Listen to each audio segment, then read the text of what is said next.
Welcome, everyone. I have flicked the switch. I can see that we are broadcasting. I'd like to say a very warm welcome to everyone who has joined us so far for today's webinar, Insights and Uncertainty, Navigate Your Way to Better Decisions. Are you feeling good? I'm waiting for a virtual yes from the world out there. I hope you're feeling good. If you are, thank you, Catherine. If you are, maybe stick a thumbs up or a hi in the chat. I hope you are feeling good. If you're feeling really good, maybe about double thumbs up. Hi, I've got a hi from Erin, Phil. Phil's is just blank. So, oh, there we go. The thumbs up has come. So that's good. I hope you are all doing well. I hope you're all safe and having a good week. And it's not just welcome to the webinar today, but welcome to this series. And the series is Win with New Zealand Grocery Shoppers. So if you are based in New Zealand, I think that's a tick for most of the people on the line. If you are involved in some way with food and grocery, I think that's also a tick. And if you have in any way any responsibility for any kind of decisions relating to New Zealand grocery shoppers, then this is very much the series for you. And the question you might be asking is why? Why are we doing that? And why are we doing this even? And the answer is because there is a lot of insights and a lot of uncertainty. Both of those things are in abundance right now. Certainly uncertainty. I was just talking to our guest, who I'll introduce in a moment, about the experience we've had over the last 12 months. Our very regular, dare I say it, mundane and stable lives have been thrown out of sync from a personal perspective, but that certainly hit us from a business angle as well. And then from an insights point of view, there's a lot of insights, or at least there's a lot of data and information resources that purport to be offering insights. And we know, and I'm sure you feel this as well, it can be very difficult sometimes to see the wood from the trees and actually distill all that stuff down into something that you can use. So our promise today and for the rest of this series is that we are going to give you some very real, tangible, practical ideas and tips that you can take back into your business in order to help you make better decisions, drive better outcomes with your retail and your supplier partners, and ultimately satisfy your shoppers and customers better. Lots and lots of people coming in now. We've got 87 so far, which is fantastic. Lots of thumbs up. I got a double thumbs up from Kieran. That's the only one so far. Oh, no, hang on. And Andrew. A couple of very happy people out there, which is fantastic. Let me start with a little icebreaker type question. It's good to learn a bit about each other, I think, while we're going to spend the next 45 minutes together. I would love to know if you would care to share with me what your first ever job was. What was the first ever thing that you did for money? What was your first ever gainful employment? Stick it in the chat. You can put it publicly, or if you prefer, you can put it in privately as well. That's just my way of letting you know there's a public and a private section to the chat. And also, if you want to pose it as a question back to me, then you can do that in a question facility as well. So let us know. I haven't seen any yet, but let's see who's first in. We've got Shelf Stacker. Excellent. Yeah, Shelf Stacker. Nice. Stacking shelves at Asda, Mark. Gosh, I wonder if you were anywhere near me or Simon when you were doing that. I saw a good one. Forestry contractor. First job. Great one there. Wow. McDonald's work. Good, solid. That's solid. Farmers retail. Packing tea and coffee mugs. Got to be careful with that. Okay, keep them coming. That's all good. Checking stalls in Woolworth. We might hear a bit more about that, mightn't we, now, Andrew, in a moment? Yeah, we might. Okay, so let's just cover off a bit of admin. We are obviously recording, and the recording is going to be available to you shortly after the session. And I touched very briefly on this already. Please get in touch. Talk to me, talk to the panelists as we go through the session. You can either do that publicly, or you can flick and you can connect with us privately. Now, let's just see what is coming up, folks. Hopefully you can see now what the discussion is going to be, and you're probably wondering, what are we going to be giving you today? Well, in a moment, we're going to get straight into it with Simon. He's going to cover knowing your insight sources. First bit of value, first bit of goodness for you today. Then Andrew's going to crack on, going into taking you through how you unlock growth with missions and occasions. And then he's going to wrap up part 3, if you like, on how to bring lead measures into your strategy. After that, I'm going to focus on the questions that you brought in and quiz our wonderful speakers down the bottom of your screen there. And then right at the end, something a little bit extra for you that we're going to give you to take away. I won't say more on that at the moment, but we will touch on that again very soon. So stay with us till the end and you will hear about that. That's the plan. that's how we're going to do it. You will be pleased to know that it is not going to be my voice or indeed face that you are going to be stuck with for the next 40 minutes. We have, and I'm very pleased to be joined by three highly knowledgeable experts and guests here today. I'm very pleased to introduce the first of those, who is Catherine Rich, CEO of New Zealand Food and Grocery. Catherine, very warm welcome to you. How are you? Very well, thank you, David. Thank you. Fabulous. It's been a couple of years at least since I spoke to you personally. I know you're very well known to this audience. I wonder, just give us a sense of how you are feeling as you have come into 2021. Well, I suppose like a lot of our members, great sense of relief that 2020 is over. At the end of last year, having faced what we did and the success of managing to keep New Zealanders fed and sustained, many of us were keen to have a rest. I would like to start though, David, with just a thank you to you and Simon and Andrew for collaborating with the Food and Grocery Council in the provision of the speaker series. One of our ambitions is to always put in front of our members really interesting and valuable insights. And I'm so thankful to the three of you for the work that you've put in today. In terms of 2021 though, we're very ambitious for our members for 2021. We're going to take our lessons from the COVID era, continue to ensure that we immerse ourselves in consumer and data insights to ensure that we're putting in front of New Zealand consumers things that keep them excited and coming back to purchase. But I suppose as a word of warning, there are a few things I am concerned about for this year. And I'd say number one has to be logistics at the moment. New Zealanders are highly dependent on imported goods.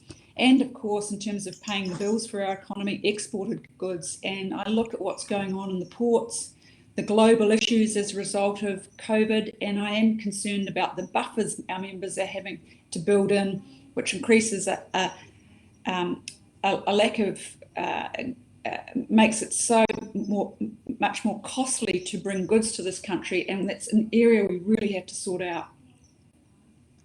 Indeed, yeah, you mentioned that just before we started. A big challenge for a country such as yourselves. Clearly, that's top of the agenda. Are there any other things? I mean, that's a big enough one in its own right. But anything else? The second thing is the issue of profitability, and at the moment we have a market study that our Commerce Commission is conducting, looking at New Zealand's highly concentrated market, which, as you know, is more concentrated than Australia.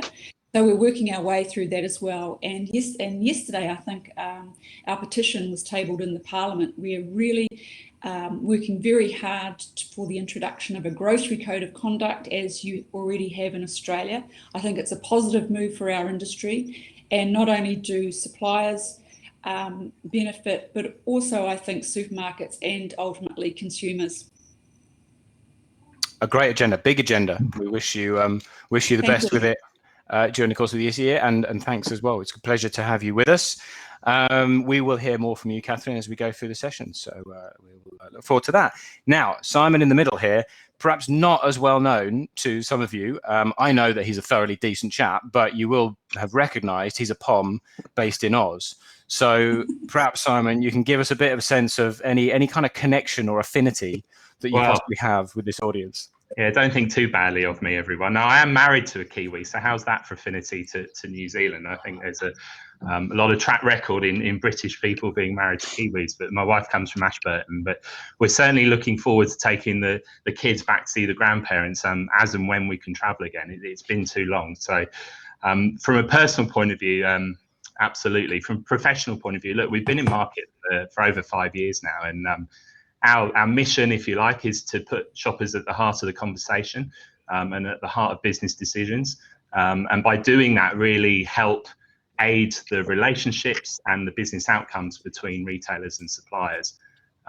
We are independent, we're objective, we're very much in market to help you guys get better business outcomes, get better relationships. And I'm delighted to be partnering with Catherine in the FGC. I think we share our visions are shared in terms of raising the bar in the industry and doing that through the lens of the shopper. So particularly right now, because there's a lot of uncertainty out there at the moment. People are looking for answers. So this series of webinars is designed to help that along.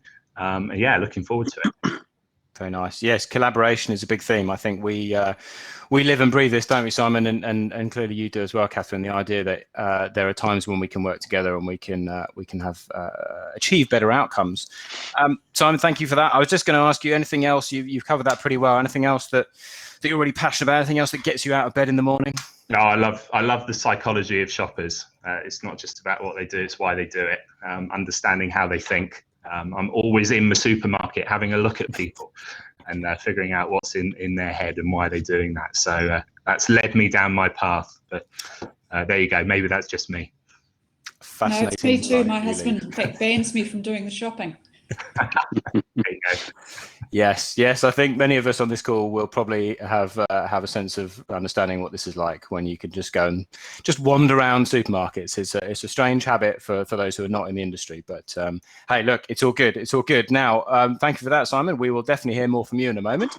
And last but by no means least, Andrew, final guest. Now, I had to get that bit about getting out of bed in there because I think Andrew's probably lucky to have gotten out of bed. Did you back in playing cricket? I think it was the T20 the other day against Oz, wasn't it? Unfortunately, I missed selection for that particular game. But yes, I am suffering from a wee bit of a strained back from getting out of the car after having completed playing on Monday night. So I wish it was a better story that I took an amazing catch or saved a boundary or something, but it's as simple as twisting the wrong way when I opened my car door. So yeah, there you go. Now it's out, Andrew. You and 106 other people now know the truth. So you had every opportunity. Yeah. But fraud. What can I say? Now, look, Andrew, you are obviously shopper intelligence country lead for New Zealand. I wonder, could you, as we head into the content, tell us perhaps one big thing that you're seeing in New Zealand grocery right now that you think is particularly noteworthy that we should consider, and maybe one thing about yourself that you think we should know? Okay, well, I'll start with one thing about myself. I mean, I'm New Zealand born and bred. I have worked my entire career in this industry. So I saw a few of the comments coming through about shelf stacking. First grocery job, that was me 25 years ago. And I enjoyed it so much, I haven't left. So my passion is grocery in New Zealand. It's all about understanding why things happen as opposed to just simply what is going on in the industry. So yeah, I'm driven by that every single day because I've worked this industry my whole life and I have a vested interest in seeing it succeed because it's been my life. What am I seeing in the industry at the moment? For me, the biggest thing really is that we need to do a lot more, and you'll see this when I talk through my sections. We need to be doing a lot more with why shoppers are going to the store in the first place. It's not necessarily just about pushing a trolley around a store anymore and just filling with, on your normal autopilot route through the store. It's about why did I go in the first place and catering to those missions and catering to those occasions. That's a big opportunity that I see in this industry for sure. Okay. I feel as though we're going to hear more about that in a few minutes. We will. So I won't ask you more about that. What was the first store you worked in, mate? Woolworths Milford on the North Shore. The Milford Massive. Anybody from who worked in the Milford store that can vouch for Andrew's work ethic, please let us know in the chat. Was it potatoes, you told me? Yes, it was fruit and vegetables. I was in the produce department. Okay, produce. Okay, produce people from Milford, let us know. Right, fabulous. Thank you very much. I'm really looking forward to hearing what you guys have got to say, hearing your thoughts through the session, and then of course we'll have some more extended questions as we near the end. Okay, so I'm going to do a seamless flick over to the next slide and say, Simon, let's get going, shall we? Let's talk about problems. Yeah, let's talk about problems. I'm going to talk about 3 types of problems. How's that? There's the kind of problems people have and they talk a lot about, and we'll start with that. But there's also the types of problems people know they have but don't talk about. Then finally, the types of problems people don't even know they have. So I'm going to cover all 3 of those. And as I said, we'll start with the big talking point out there, and Andrew and I are hearing this a lot from clients, which is around, particularly at the moment, there's a lot of insights out there, there's a lot of data, and people scratching their heads going, what's it all about? how do I use it? What value does it bring? How do they knit together? So I'm going to try and simplify that for you on this slide as we talk it through. But again, please do contact me if you'd like to know more. My credentials, if you like, for this are 20 years ago, I was head of market research for Tesco supermarkets in the UK. We were lucky enough at that time to be the first global retailer to bring dunnhumby into our business, and the first retailer to figure out how to work with loyalty card data and how to, and in my role as head of market research, it was how to weave that into what we were doing already in traditional sources. So here's a view of how the different, what the different data sources are and how they work together. And I've got a bit of a story for you around that as well. So we'll start with scan data.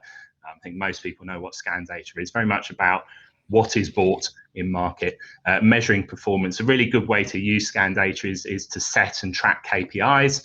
So value share, volume share, you know, how well is my brand doing? Where am I winning or losing? Pretty fundamental, really, in terms of the cornerstone of insights in your business.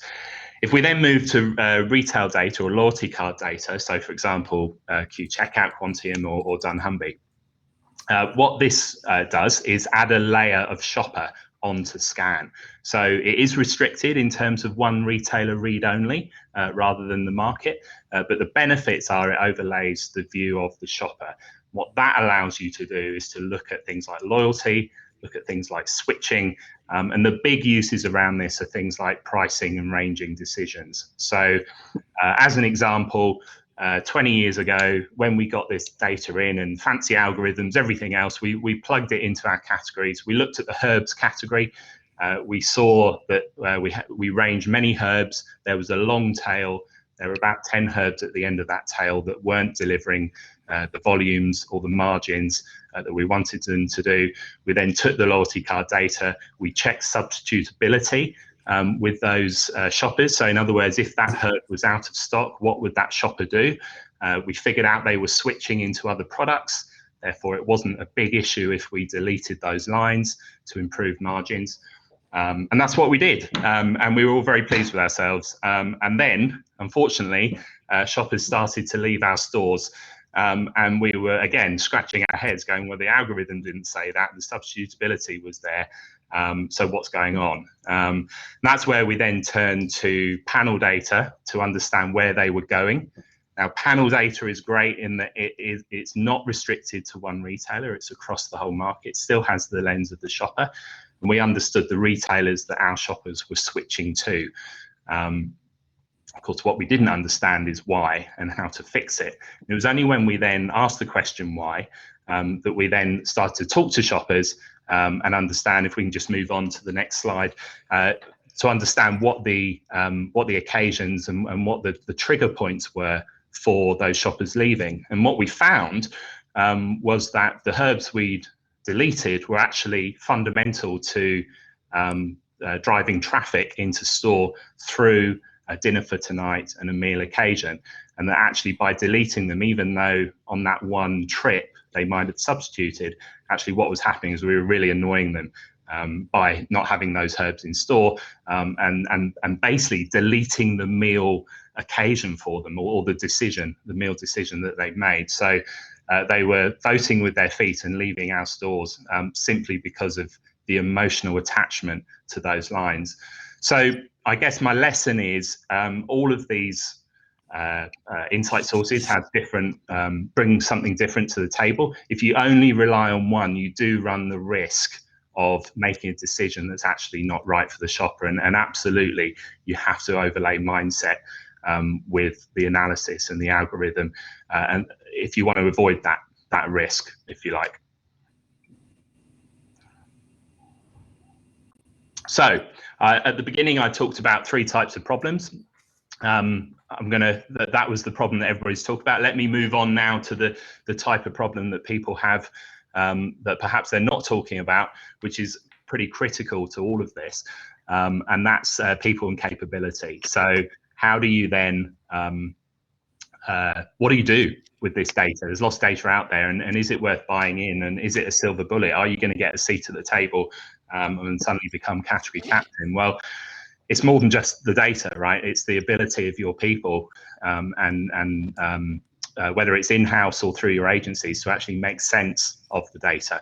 So if we just click on to the next slide, we can see that the thing that pulls all of these things together is people and capability. And I think all I'd say here is if you're worried about what resource you have in-house, then please do have a look at the resource of your agency. And you need experienced people that can understand how to make sense of the data, and not just read analysis and read an algorithm, but actually connect it with experience in your category, in your store, and connect the dots around this. And that's why we have Andrew and his team in market with over 20 years experience of doing this sort of thing and connecting the dots on this. Thanks, Simon. We'll come to Andrew in just a moment. So different problems, different jigsaw pieces. What I took from that was they're not interchangeable, Simon. But you do need, well, depends on the problem, right? As you said, there's 3 different kinds of problems. You need different jigsaw pieces and components to help you with different problems. I was just going to add and throw in a couple of comments that people have made around the biggest challenge that you're facing on the call today in terms of data and insights. What's your biggest challenge right now? Very interesting one here, needing to fund multiple data suppliers with a fixed budget. We also have, and we'll talk about some of these things, I think, a bit later, the ability to make more accurate prediction of the next big category or products within a category. So in essentially, this person on the call trying to understand how we can look to the future, how we can try and predict a little bit more, dare I say it, looking at Andrew here. So I think we're going to have some ideas to help you with that. Well, actually, I cut you off. Yeah, go on. I can pick up on that, David. I'll address that one now before I know Andrew's talking about later on. Actually, this is the problem that people have that they don't even know they have, right? So my third one, and I'll tell you why. It's because no one's talking about it because Scan, Loyalty Card and Panel can't deliver it. And so if the question is, how do I innovate? How do I move forward? How do I bring something into market that's new and different and expand? It's not just about looking backwards. It's about looking forwards. So Scan, Loyalty Card, Panel data will all measure historical data, historical performance. And then model the future based on that. And that's okay if something exists already. But what if you're trying to innovate into a segment or a category or a new brand, or perhaps a premium tier that you're trying to launch into, or perhaps if you're a retailer on the line, you're trying to introduce private label into a category that currently doesn't have it, then there is no data of historical performance.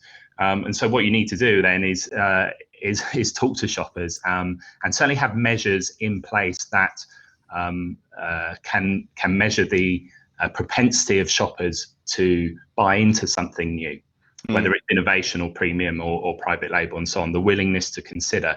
So don't just look backwards, look forwards as well, and make sure you have that in your toolkit. Very nice. Very nice. Thank you, Simon. Okay, we are definitely going to talk about that more in a moment. And I guess this bit in the middle is a sort of a bridge into that. So definitely first lesson today, first takeout is know your insight sources, consider what type of problem you're facing, and then look to those different jigsaw pieces. Now, Andrew, I'm not sure if this is necessarily a known problem. It may be an unknown problem for some, but unlocking growth with missions and occasions. What are your thoughts, sir? Yeah, I mean, it could be an unknown problem. It could be an unknown problem. But I think the first point of call here is really just to understand. I mean, there's a lot of talk about missions and occasions out there at the moment. So the first point for me is really about why do missions and occasions actually matter? And the answer actually there is quite simple, because shoppers, their needs and their wants are different depending on what their mindset actually is before they're going into the store. So as an example, a pantry stocking mission is completely different to someone who is shopping for a specific occasion, for example, like a party, or maybe they're shopping for dinner, or maybe it's just because they just happen to be hungry. So these different needs come to the fore. So why is this actually important? It's because at the moment, stores are largely set up to cater to those large shops, the ones where you're pushing the trolley around and filling it and spending several $100s at a time. They're less set up for these specific missions. if I could sum it up in one sentence, it's, if you ignore missions and occasions and you just focus on that trolley filling shopper, you are missing a trick. So let's start with what shoppers are actually thinking of the performance of stores in relation to those missions that they're actually on. So on the left-hand side, let's start with the large shoppers, the pantry stocking shoppers. They're doing okay. So there's no surprises there because we've already spoken about the fact that stores are set up to cater to this need. It's when you start to look at the different missions, which are going to start popping up now, that you see satisfaction dropping away. And this is not a recent trend at all. So this has actually been happening for quite some time. The small shop for the next few days, for example, we've had a drop over the last 4 or 5 years of the satisfaction level of shoppers in this area.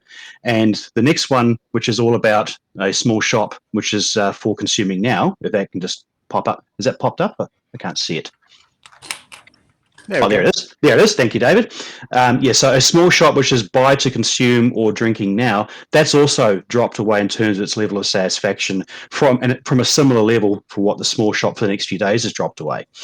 So it's good. It's one thing to know that the satisfaction is dropping away, but it's another thing to actually understand why and how these missions actually are different and how they actually make the way that the shopper approaches the category different.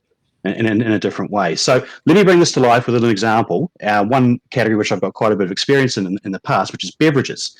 So if you look for a large shop, essentially what you're doing is you're looking for possibly a large multi-pack. You're possibly looking for a large bottle. Price is certainly a key consideration, and if it's on promotion, definitely that's a consideration as well. Other factors are going to come into play, but essentially this is a long-term view for a shopper. They don't necessarily want to have to come back in the next few days to get some more cans or get some more bottles. That's your large shop. The small shop for the next few days, different things are starting to happen here. You're possibly looking at maybe some smaller multi-packs or bottles coming into that frame because the shopper's horizon is possibly a wee bit closer than what it would be for a large shop, and maybe this is just to tide the shopper over. Price, still going to be a consideration, but we're starting to talk about depth of range here. So smaller pack sizes are starting to come in. So if it's, say, Coke cans, it's not a 24-pack anymore. Maybe it's an 8-pack that's starting to come into play, or maybe even smaller pack sizes in terms of 250ml cans. But if you start thinking about a small shop to consume now, well, this is essentially I'm thirsty, and I actually want to drink this right now. So price, you can never get away from price. It's always going to be there, but other things matter far more now. Availability matters. Cold availability matters. You're not likely to be looking for large pack sizes. This is going to be about single serve, but it's really about you just want to get it cold and you want to drink it now. So having said that, the chances of switching are going to be a lot higher now if your first choice isn't potentially there. So the mindset and the needs of a small shop consume or drink now shopper are completely different to a stocking up beverages shopper. And this is going to hold true, again, across practically every single category in store. So what this means is that suppliers and retailers, they do need to have a strong in-aisle, main location strategy and a strong out-of-aisle, off-location strategy to deliver to these different missions, because one size really, it cannot fit all. And here's a little bit more proof. So this is within a specific category. Again, this is a beverage category. So this essentially is a series of conversion funnels. So if you start with the large shop on the left-hand side there, that shopper can see the category. They're engaging with it well. Conversion is pretty good. It's pretty strong. But as soon as you actually start changing the mission and you start going to small shops and consume now, the exact same category starts to perform really poorly.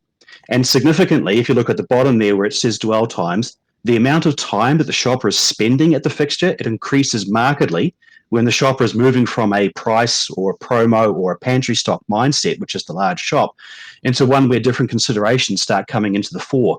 There's clearly a considerable amount of frustration present for shoppers in these other missions and occasions because their needs are not being catered for as well as they could be. And unfortunately, data sources, as Simon said before, data sources like Scan or Loyalty, they can't measure this mindset, this consume now mindset. So there's a very strong chance this issue gets completely missed if you don't actually have a look at the mindset of the shopper.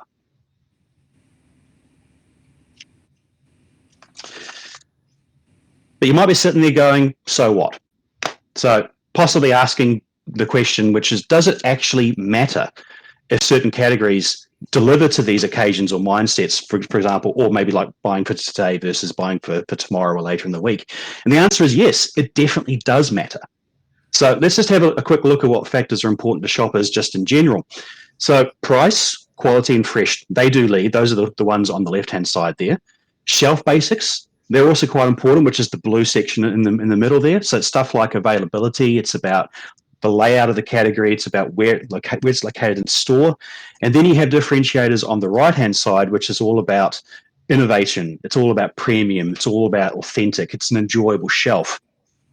But if you look at the arrows that have just popped up, that's what's important to shoppers who are buying for a specific occasion for today. So that's the consume now mindset. The first thing that jumps out there is notice how price is significantly less important than it is for a general shop.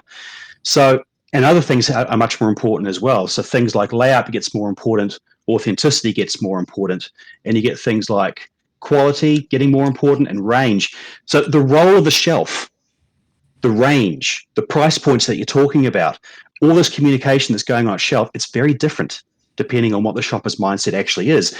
And we can only really get to this type of insight and change the shelf to meet shopper needs if you're considering missions and occasions. Now, naturally enough, this is a balancing act because all missions and occasions need to be catered for at shelf, including the pantry stocker. But it's all about finding that balance and understanding what levers you actually can pull. That's the key to actually winning at shelf when you take into account missions and occasions. So here's just a couple of examples of catering to missions and occasions. So on the left-hand side there's an image from New World. There's on the right-hand side, there's an image from Countdown. So what we've got on the left-hand side is in a hurry, you grab lunch on the go. So this is talking about the lunch occasion. So it's catering to shoppers who are coming in looking for a quick and easy lunch option. There's nothing there which really is saying, here's the drinks, or here's the pies, or here's the sausages, or the sushi, which is just sort of coming into shop there. It's all about the actual occasion itself. It's all about lunch. On the right-hand side in the Countdown, well, this is the cheese section of the dairy cabinet. But the sign which is above this is all about snacking and lunchbox. So this is actually talking to both a mission and an occasion. It's talking about the mission. I'm going off to buy stuff for the kids' lunchboxes for the coming week. But it's also talking about the snacking occasion because the snacking mission, because the shopper's coming in thinking, do I want to buy something for a snack? So, these are some pretty good examples that are out there in the marketplace right now. The common theme is that I could say that this signage could possibly be calling out the occasion a little bit more. So it could be a bit larger, for example, especially the New World example. But the general thing here is this is on the right track. This is more of what we want to see and more of what we want to have happening in grocery at the moment. These are not category messages. These are speaking to the occasion or the mission that the shopper is actually shopping for. I think that I'll just build on that as well. I think, thinking about drinks or thinking about sandwiches or the lunch options you've got there, you might think, well, this applies to, there are certain categories, there are certain formats, and we can assume, and this is what big data does, it says, well, it will assume that a single, chilled bottle is used for certain occasions. Couple of things there. Well, first of all, that's an assumption, not always. And secondly, look, this applies to all categories. It applies to pasta sauce. It applies to nappies. It's not just food and drink, it's non-food as well. If you're in a mindset of buying for now or buying for today, an emergency nappy shop is very different to a pantry load shop. Buying a jar of Dolmio for tonight's pasta sauce is very different, and we have proof on this in terms of the mindset and the needs for pantry loading as well. So don't assume it's just certain type, or you can make those assumptions in terms of format or certain types of categories. This applies through the store. Very much so. You can't underestimate, I think this is what we see, Simon, we can't underestimate the importance of that mindset. Thank you for that. Thank you, Andrew. A lot of good value in there. I'm just conscious we want to make sure we get through get you these 3 lessons and have a bit of time for the conversation between the 3 speakers. So I'm keen to do that. However, we have had a really good question, which I think you will have a view on, Andrew. Yes. A little bit earlier in that point. Has COVID changed the proportion of large versus small shops or large versus top-up shops? Have we seen any patterns over the last 12 months? There has been a slight change, but the general long-term trend isn't really changing in that sense. So COVID did cause a wee bit of a blip, but essentially there's still around about 4 out of every 10 shoppers who go into a supermarket at the moment are looking for basically to consume, to use, or to eat now. So that number did bump a little bit during COVID, but it didn't bump by a massive amount. We're only talking maybe a point or 2 in either direction. Okay, awesome. Thank you. We will have time for some more questions once we have had a look at the final piece of this particular jigsaw. So with that, I'm going to say, Andrew, I think this is definitely the kind of the 3rd problem, the one you don't know you have, I think. So over to you, bringing lead measures into your strategy. How does that look? Absolutely. So this is all about the future opportunity. So as David said, this is the 3rd of the 3 problems that Simon spoke about. It's the problems that you don't necessarily know that you have. So as we've already said, many sources of data are very good at looking at the problems that you know you have, and they do this through essentially what are called lag indicators. But the ones that help you to understand what's coming, these are lead indicators, and these are the insights that are vital to crafting your future strategies. And in many respects, understanding these lead indicators are the difference between having a trading relationship, which is transactional, with a store or a retailer that's primarily focused on price and promo and things like that, or a partnership, which drives both of your businesses forwards based on the mutual opportunities that exist. So let's take a little bit of an example and look at an example of this. And so this chart here is about the willingness of shoppers to consider private label in a specific category. The key point here is that it doesn't refer to what they did. So did you buy private label or not? But it's about, are you open to the idea? So in a category where private label presence is strong, this is obviously less of a revelation. But what if this category is one where private label currently doesn't have an offer or not a very strong one? So if you're a retailer, this kind of lead indicator gives you an idea of where to look next. If you're a supplier, it gives you an opportunity to front foot the discussion and come in as a partner, if that's what you desire, or possibly to create a defense strategy, if that's also what you're looking at. There's no way to really understand this except through looking at shopper mindsets and looking forwards, not backwards. And then the second part about this is all about where the trends are taking us. So the big lockdown in the first half of 2020 from March through to about May or June, whenever it was, that had a significant effect on shopper attitudes towards private label, as you can see there. And obviously some categories have come into play where previously private label would not necessarily have been a factor. A lag indicator can only tell you what happened in categories where private label is actually already present. A lead indicator tells you where to look next, especially when shocks like COVID occur. And we've got a category list that's going to pop up now just to the right there. And there it is. So that's in that category list. There are some categories where private label is a bit part player at best, or not even present at all, yet we have significant increases in the openness to private label. Boxed chocolate. That's the number one category where there was an increase pre versus post COVID in the openness to private label. And that's not a category with strong private label presence. Here's a second example, which has got a few more nuances to it, but this one is about the shopper willingness to trade up if you're given a reason to. Essentially, how willing are they to pay for premium options? So shoppers have had a pretty consistent level of comfort with trading up, as you can see in the numbers above there. But again, as with the private label example, this is a forward-looking opportunity because this is probing into shopper mindset, regardless of whether or not premium options actually exist in the category. So there is value in understanding through a lead indicator like this where the opportunities for premiumization are.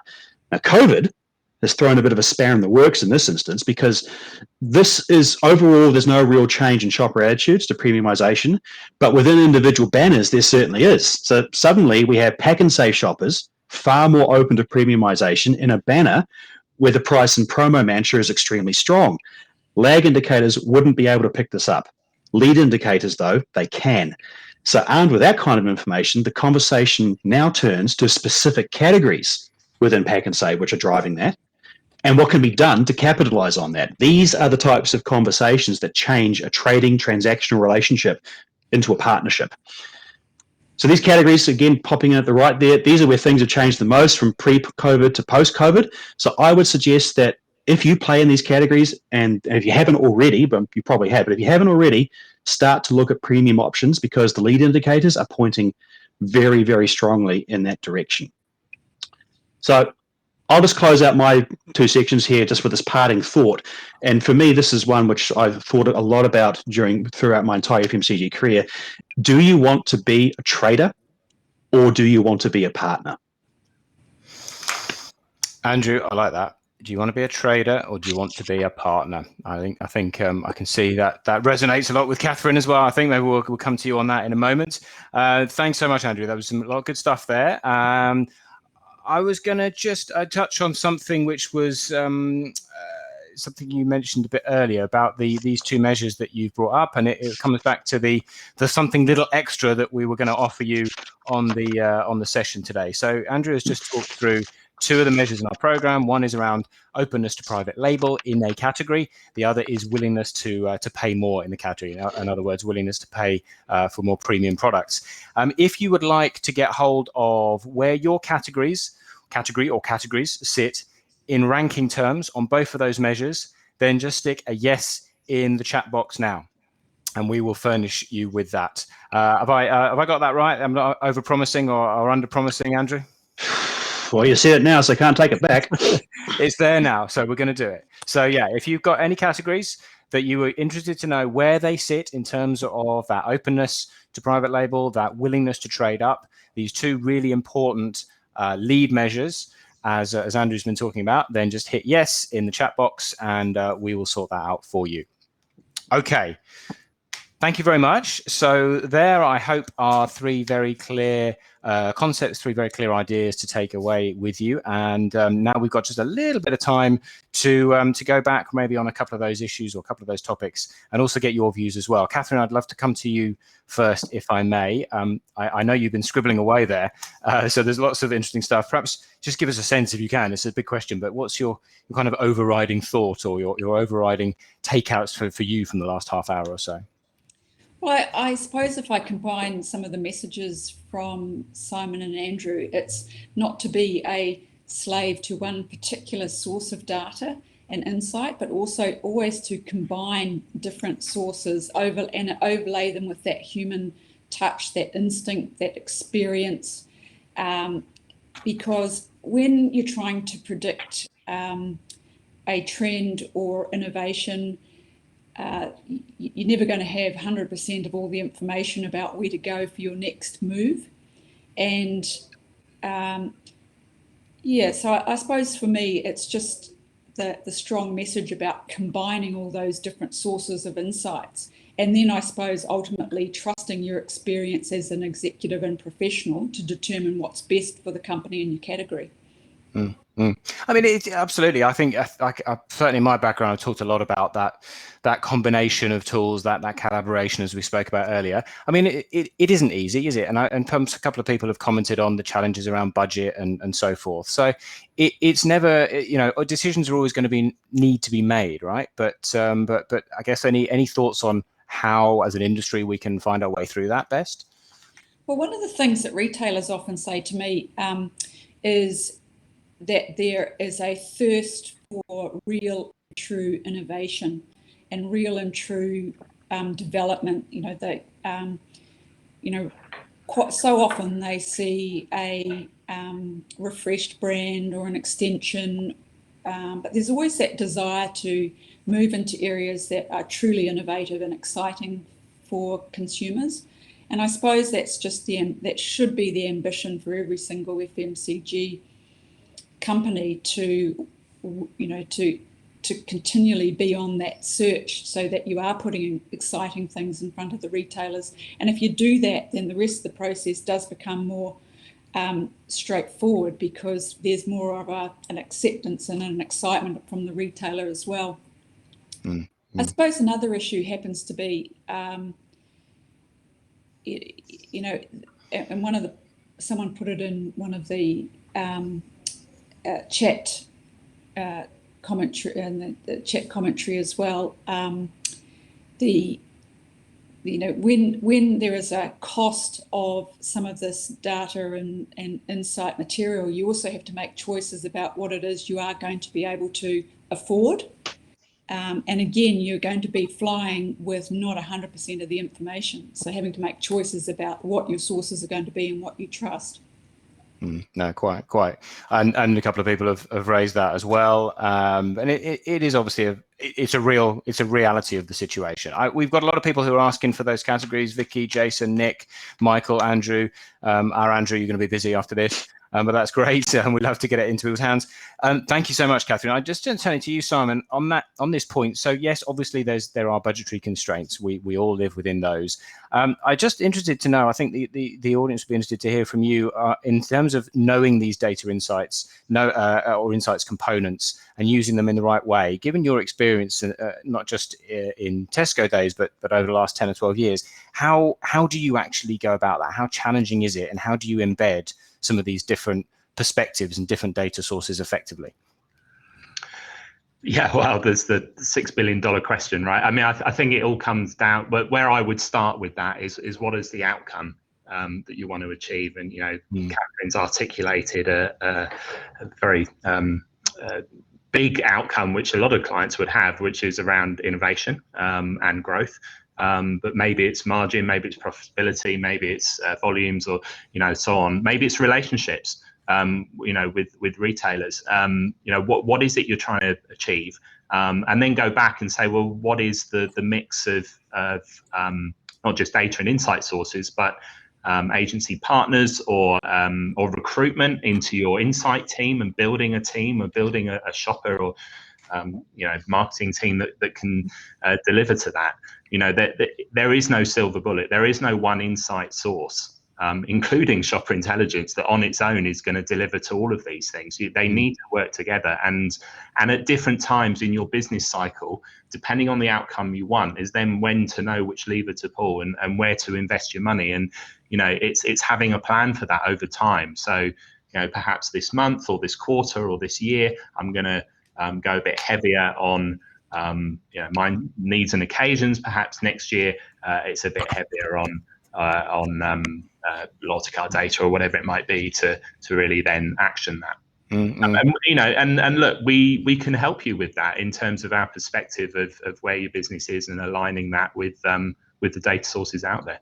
One of the interesting things, if I may butt in, that I never appreciated was the different processes for different shopper occasions, because years gone by, the rule of thumb of how long a consumer takes to choose something is a matter of seconds. But it was fascinating to me to see that for the consume now, that it could be up to 40 seconds, and it just shows the difference between that larger shop. So that's something that I don't think you'd get unless you were looking at consumer insights. No, thank you for that. No, you're right. It's very nuanced, and when you look at it in that way, it can reveal some really interesting things.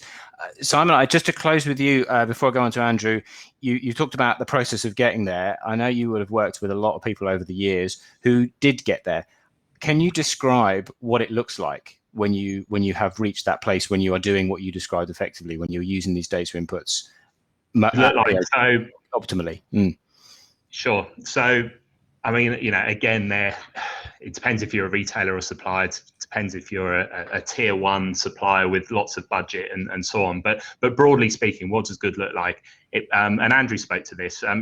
First of all, for me, it's about strong partnerships. It's about retailers and suppliers being on the same page and looking to, grow the category, or at least aligned on their agendas in terms of what is right for the category based on the view of the shopper, and how do they both play a unique role in that. So the best practice category plans that I've seen are, here's how we are going to invest in the category. Here are 4 or 5 category plans that we're going to go after. Here's the role for private label on the first 2, and the supplier will say, and my brand has a unique role to play on categories 3, 4, and 5. And so they are building the plan together. They are aligned, and then they're using their insight sources, obviously, to define that and track that. But then they take unique roles to then deliver to that. So it's not a how can I beat private label discussion, or how can I quash this brand to introduce my private label. It's about what is right for the shopper in the category and the store, and building from there, and an ongoing partnership within that. I have to say that is one of the things that I've possibly loved the most throughout my entire career in grocery, is not trying to beat something, but trying to complement something and trying to find that space next to it that's going to appeal to a different shopper or different state of mind. Thank you so much, Andrew. To build on that, I'll give you, there's one question that came to my mind, which I'll give you a minute to reflect on, but you talked about a couple of lead measures, which remember, you can get hold of if you put yes in the chat box. Lots of people have. Keep doing that if you want that information for your categories. Are there any others that you can think of that would be of value, of use to our audience today? But before that, just focus in on you talked a little bit about being the trader versus the partner, the challenge around the way that we are broadly as an industry not responding to the occasion, or the small top-up shop as well. What's the risk to you if we don't do this? What's the downside? Well, the downside is that we're just going to get left behind. Quite simple, because the days of just simply walking into a grocery store and pushing a trolley around are over. I mean, that's not to say it doesn't happen, because it does happen. You still do have a large shop, but the frequency of shopping is rising. The size of the baskets is coming down because more people are shopping more often. So, well, people are spending more overall, but the size of the individual baskets, is coming down. But it's just this whole thing is about, shoppers want their grocery store to be an experience now. It's not about just simply scanning for the latest promotions. There's always going to be that aspect to it. And so we should never, ever say do away with all promotions, because that's just ridiculous. It's never going to happen. But there are so many other things that shoppers look for besides simply price and promotion. And allied to that as well is that if you do have a price proposition that you wish to push, you don't have to do it across every single category either. You just simply go after the ones which have the highest propensity of shoppers who are looking for deals in those categories. You don't need to go hard on categories where that expectation isn't there. Definitely. I think if it's not convenient, if it's not engaging, if it's not innovative, there are so many other options today for shoppers who are looking for an on the go and on the move, that food convenience option. Just any final thoughts on any other lead measures you think that can come in handy for people? Well, I mean, there are a lot of lead measures that come in handy. So I mean, there's a few there's a couple actually that I have particular favorites for. One of those actually is around the willingness. Well, we've spoken about the willingness to pay more, but there's also about is this, for example, the main reason that you go shopping at all? Because the differences around that are actually quite stark. Because if it's not a main reason that you are going to the store in the first place, it becomes a bit of a background noise. But if it's the main reason, it's drawing you in. It means you're thinking about the category. It means that's a category that you have high expectations on. Now, those expectations are always going to be evolving. They're going to be changing over time. But if you simply just go, people come into store for the main reason is to buy eggs, and you don't innovate in eggs, you don't continually do different things in eggs, talk about the free range aspect, you talk about the fact that these eggs come from a particular part of the country, whatever the messaging might be. If you just simply go, eggs are eggs, and leave it at that, then shopper expectations are going to suffer. The shopper satisfaction is going to suffer because their expectations are not being met. So that for me is a big one. You've got to think about, why has the shopper come in here in the first place? Andrew, thank you. We may have time for a final 10-second soundbite from Simon or Catherine before we wrap up. 10 seconds. No. Well, I'll give you 2 seconds. Go on then. Mindset matters. Get into the mindset of the shopper. He's been prepping that one all session, haven't you? No, it's a good one. It's a good one. I've been prepping that. Okay, thank you so much. Well, let us wrap up then with a very quick recap. What have we shared with you today? Know your insight sources. That's about the pieces of the puzzle. What's missing? Yes, of course, people and capability do play a fundamental part of that, but it's about using those puzzle pieces to answer specific types of problem. Missions and occasions will unlock you growth. Andrew talked very, very passionately about that. Talk to the occasion at shelf, target those specific segments, depending on whether I'm in a mindset for today or I'm in a mindset for tomorrow, because I'm looking for very different things. I'm triggered by very different things. And then finally, look forward as well as backward.